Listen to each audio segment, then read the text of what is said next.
मेरा सादर प्रणाम। मेरा नाम कशिश भरत भाई गढ़वी है। मैं कच्छ गुजरात से बिलोंग करती हूँ और आज मैं अपने कुछ शब्द आपके सामने प्रस्तुत करना चाहूँगी। विषय है देश और देशभक्ति।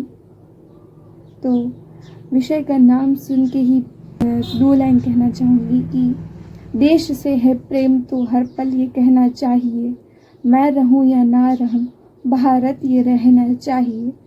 सिलसिला ये बाद मेरे यूं ही चलना चाहिए, मैं रहूं या ना रहूं भारत ये रहना चाहिए, भारत ये रहना चाहिए। अगर बात करें हम हमारे देश की, भारत की, तो ये इतनी पवित्र धरती है। ये धरती है ऋषियों की, ईश्वर की, ये धरती है संतों की, महंतों की। इस धरती की पवित्रता और महानता को शब्दों में पिरोना आसान नहीं है।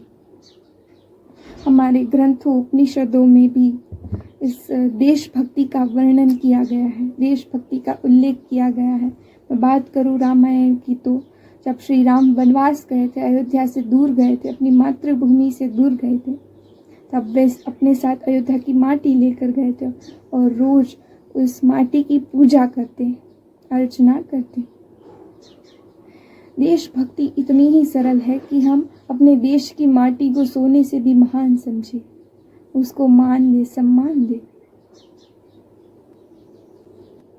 जब राम ने रावण का वध किया, उसके बाद विभीषण श्री राम से कहते हैं कि आप कुछ दिन लंका में ठहरिए, कुछ दिन लंका में रुक जाइए। तब श्री राम कहते हैं कि अपि स्वर्णमयी लंका न रोचते, जननी च जन्मभूमि स्वर्गादपि गरीयसी।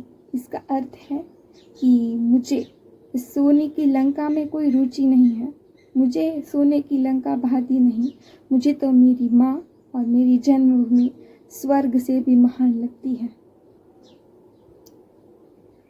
कठिन है उस देश की देशभक्ति को शब्दों में समझाना, जहाँ युवा भगत सिंह से लेकर वृद्ध गांधी देश प्रेम के रंग में रंगे थे। जात पात में नहीं बटा था ये देश, क्योंकि यहाँ खुदीराम बोस से लेकर राजा पोरस ने उन गोरों से लड़ाई की थी अपनी मातृभूमि को बचाने के लिए।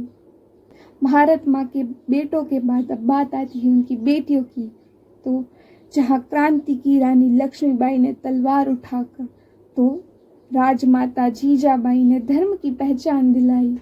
महारानी अहिल्या की सोच से हर बेटी शिक्षा ले पाई। भारत माँ कहती है कि उन्हें नाज है अपनी बेटियों पर। कोई चांद पर पहुंची तो कोई अंतरिक्ष